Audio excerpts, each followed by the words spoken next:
I'll stand over here to do my introductions over here. So my name is Colonel Tracy Gwendolyn. I'm the deputy commander here. And please, for all of you to be with us tonight, we're hopefully going to share some information that you're eager to know.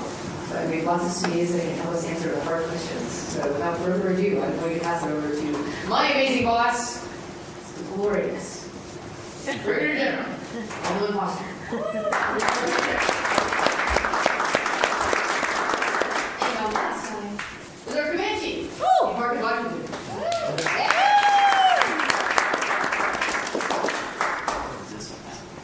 Alrighty, so good afternoon, early evening, really to JBSA.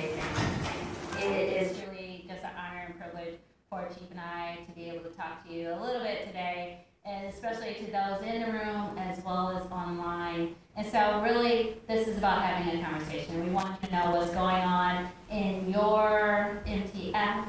This is our second annual town hall, and so we do have a few slides that we're going to share with you, share some information, and then it's really about after that having the conversation, answering any questions that you may have.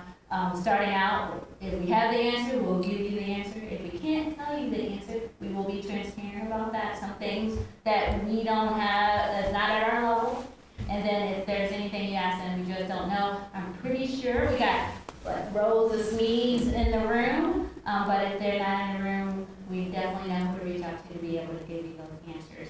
So before we jump in, I'll let Chief add any comments that he may have. How you doing over there, Chief? I am outstanding, ma'am. So same thing the boss said, welcome everybody out to our second annual town hall. So again, it's just our attempt to make sure we're always being transparent and making sure we're talking to our personnel and to our people out there and all of our beneficiaries to make sure you get what you need from us in the 59th Medical Wing. So again, thank you for showing up. Thank you for the questions that we're going to see in the future in a few minutes, and we're ready to ride. Alrighty, so with that, next slide. Alrighty, so we are here at the 59th. We are one wing with one line, and that's really to support our Air Force family and to support our Total Force family, and that's past, present, and future. We do that as a wing. We're made up of 5 groups, and that is across JBSA. So that is Lackland, that is Randolph, and that is Fort Sam, along with our Fancy brothers and sisters. Our mission is to develop and deliver warrior medics through exemplary patient-centered care. This mission aligns with our Chief of the Staff of the Air Force, General Wellsback, when he talks about getting back to basics, when it comes to focusing on readiness. It aligns with our Air Force Surgeon General, Lieutenant General DeGoes, with his strategic imperative, providing a medically ready force. And it it aligns with our Defense Health Agency's Director, Vice Admiral 5, when it comes to delivering warfighter medical readiness and the healthcare enterprise that our beneficiaries deserve. With our priorities, it really is about family, taking care of family. But as you know, we are the same assets that make sure that we are keeping our tip of the spear ready and lethal, as well as making sure we're taking care of the families back home. Because we know they can't focus on the mission where they are if they're worried about their families. Next slide. All right, so let's put our operation into perspective. We are powered by a dedicated team of about 4,600 military, civilians, and contractor personnel, managing a $270 million budget across 47 facilities. The scope of our work is vast, with over 900,000 patient visits and 18,000 surgical procedures annually. Locally, under SAMHS, this map shows our network of clinics providing care across the community. And then globally, we have about a huge deployed presence with about 60% of it through AETC and about 20% of the AFMS missions around the world. Slide.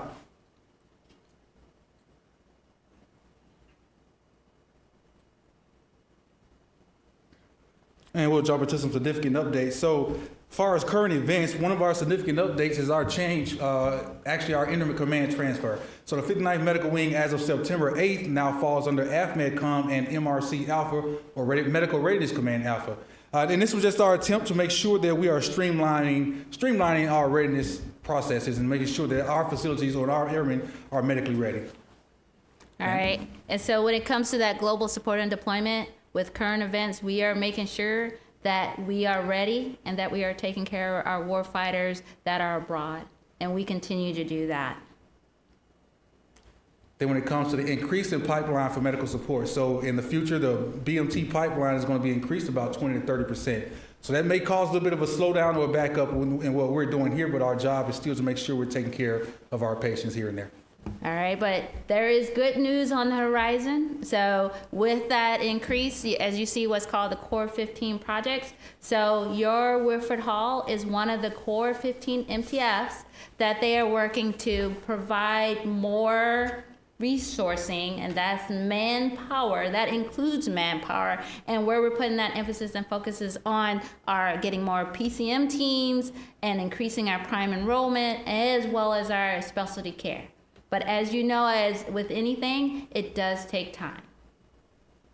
And then with our Genesis patient portal, and so with Chief bringing up the successful inter-command transfer, as you may have noticed, 59th Medical Wing, but our 5 groups are designated by their geographic location. So when you go into the Genesis portal, what you need to remember is they have standardized the naming convention. So if you're Lackland, clinical name, and then your provider name. And so if you're Randolph Clinic, provider name. So that way, to help you be able to get the information and put information and reach out to your providers as needed. And I'm looking to make sure I didn't misspeak on that Genesis portal. All right, they say, I got the head nod, so, okay. Next slide. Alrighty, so when it comes to some Tri-West updates, because I know that with our Tri-West, and we actually have our Tri-West in the room, and so if there's any questions specifically about Tri-West, they will be able to answer that after the town hall, but we want to give you some updates on that as well. So when it comes to the provider directory, Tri-West has recognized there has been some accuracy problems with the provider directory, and they are working hard to correct any of those inaccuracies, and we have seen significant improvement over the last 6 months. And we are working very closely with Tri-West. We actually have a quarterly meeting with them to make sure that we are focused on getting beneficiaries the care they need, and whether it's in the direct system within our brick and mortar or if it's in the network. So we're working very closely together. Beneficiaries, please know you can continue to change your provider by calling 188-TRI-WEST. And so that way you can change to a different provider as long as a referral has not been put in yet. And virtual care options remain available.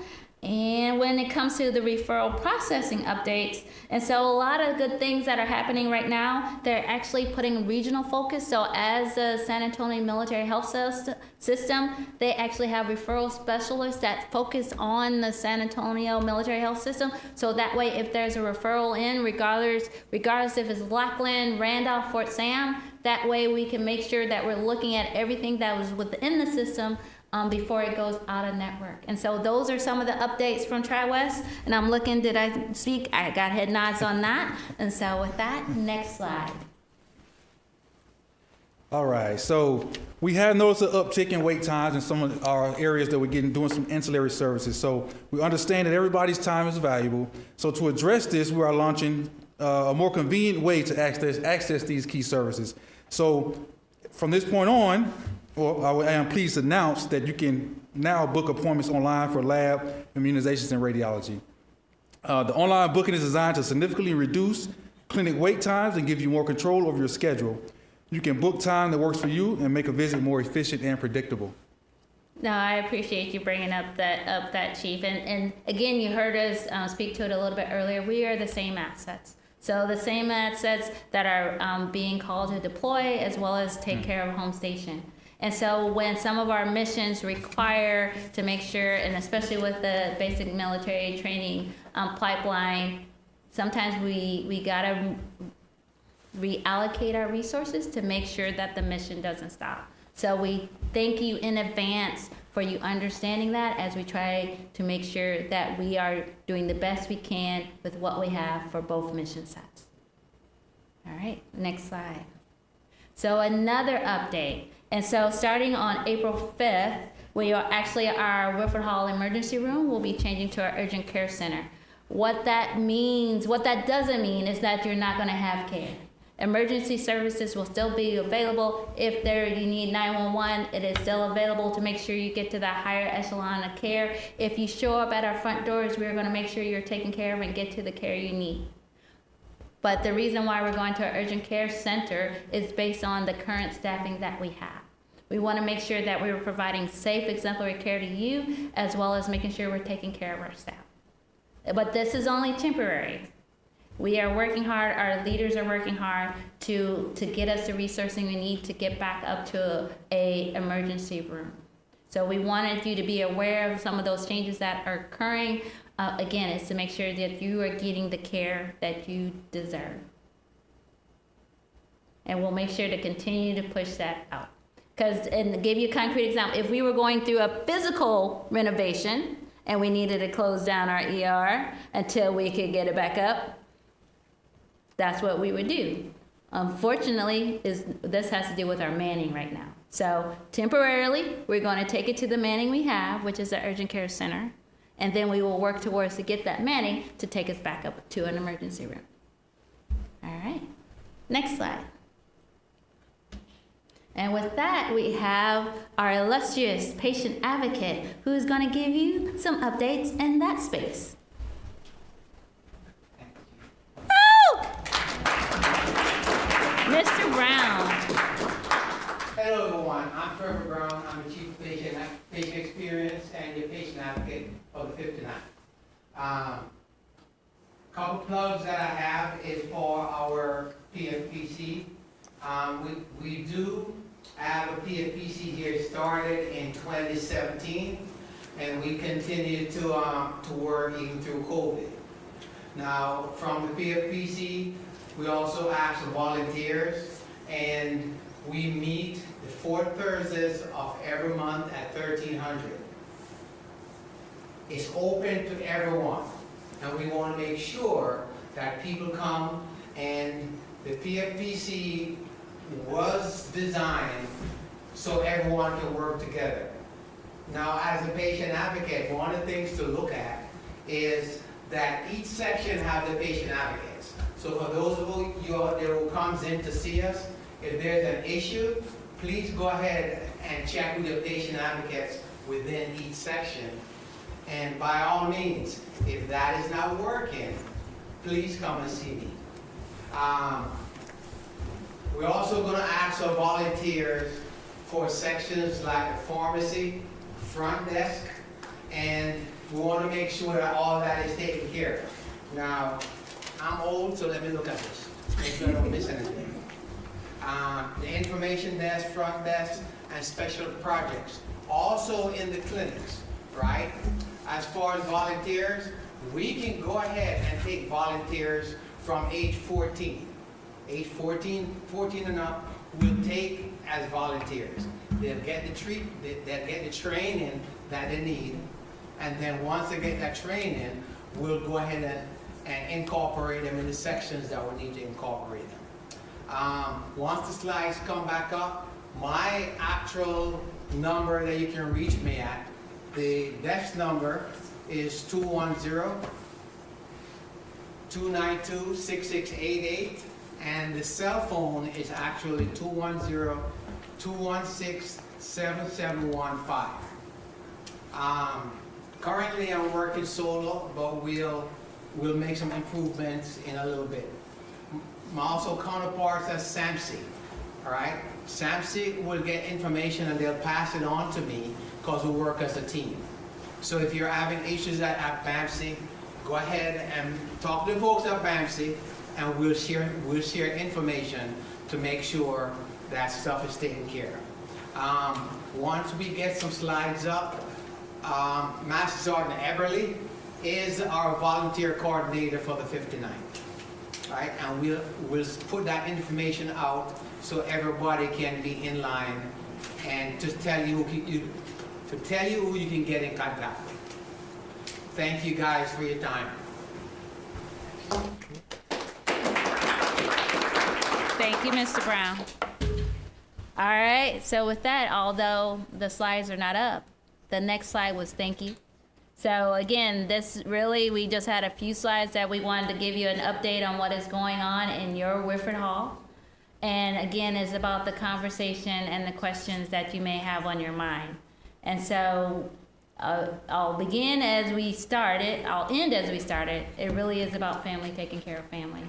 And we truly appreciate the grace and understanding as we are on this journey together. And so with that, I will open it up, Chief will open it up to any questions that may be had.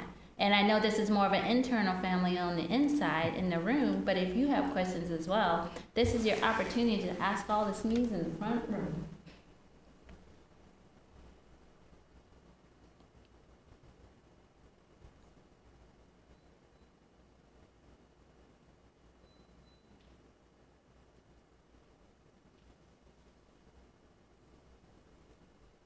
Do we have any questions from our online?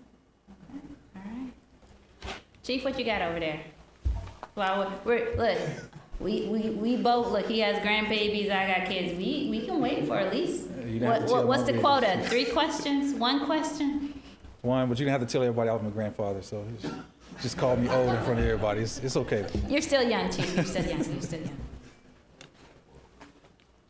Yes, sir. How you doing, General Chief? Steve Nassar, First Laboratory. So I do have a question with changing from a urgent care to a UCC. I do have a question for changing from a urgent care to UCC. Are we changing the types of patients or the acuity of the patients that are going to be receiving the facility? Yes. Yes. So we will go to the urgent care standards, and so we will still have the EMS services though. So if a 911 is called, we will make sure that they are treated, packaged to be able to go to a higher echelon of care. So whether that's BAMC or depending on what is actually it is being called for, to the closest emergency room. And so we have made sure from with our STRAC brothers and sisters, with BMC, with the 37 training wing, because we take over the BMT population, that is understood. It really should be seamless as far as the care that they receive. What is changing, where they may receive that definitive care. So it will no longer be during this time here at Wilford Hall. Does that answer your question? It does, ma'am. All right. Did I miss anything? Did I misspeak? Look, I have my SMEs. All right. Thank you, ma'am. Very good question. All right, and just want to amplify, so as you saw on the slide, the first wave, basically as far as hours, we're doing that during a phased approach. So first we'll start with 1800, work through any kinks, issues in the battle rhythm as far as of the flow, and then we look to continually to increase those hours out. So first 1800, then 2100, and we'll continue to see how far we can take it out. Because we know we want to be able to provide care during after duty hours. We're really working hard to make sure we figure out what right looks like. What other questions may you have on your mind?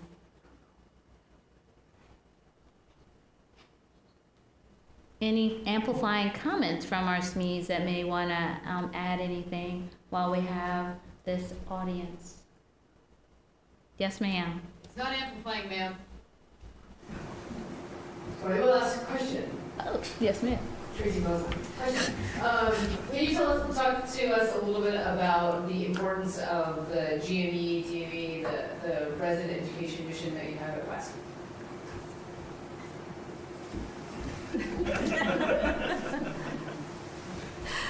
Yes, because when we talk about the developed warrior medics, I mean, we just using GME, 60% of our physicians are in some type of training at any given time, and that happens here. We have one of the busiest, most complex, robust of graduate education, and that is across the military health system. And when you look at our enlisted side of the house, it all starts right here. And then our allied health, we have the largest in the Air Force. When our chief of staff says fly, fix, fight, win, we are the glue when it comes to that fix. We touch everything, home station and abroad. And we got to make sure that we have the resources to make sure that your medics, regardless of the AFSC, total force, are ready when they are called upon. Did I answer your question? I was laughing because I'm like, ooh, I got to make sure I'm covering what I think what she's asking me. All right, any other amplifying comments or questions? And these are all the ways to stay connected. We really want to make sure you know what we know as we move out.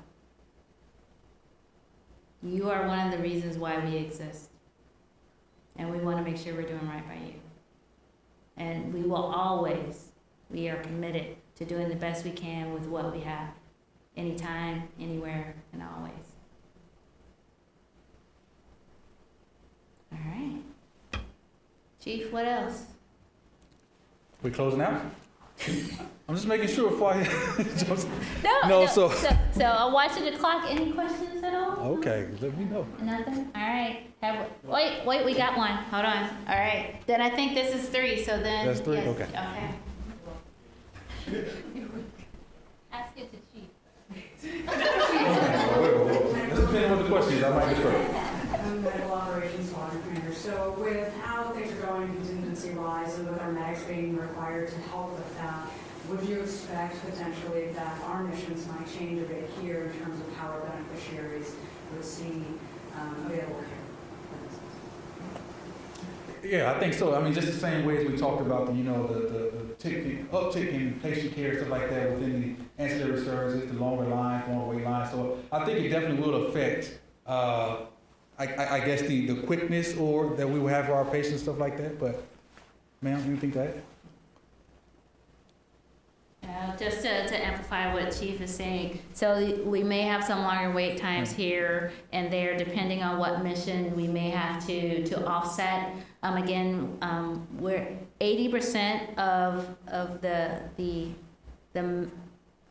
medical assets within an MTF are active duty wearers. So when we're called upon, that is the majority of the force that is taking care of you and your loved ones.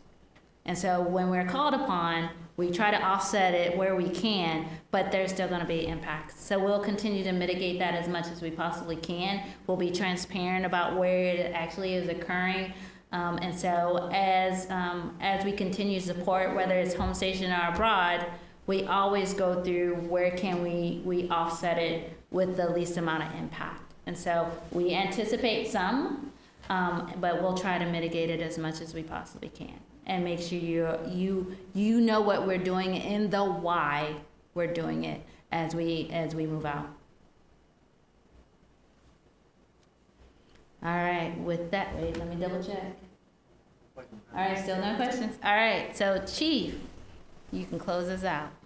Okay, that's what I was looking for. So, no, I'm just joking. But, just as the boss said, I mean, there's going to be some slowdowns and stuff like that, but there's always ways to communicate. And as you saw on the screen up there, we had all the different ways to reach out to and ask questions, stuff like that. And this don't have to be the end of the questions.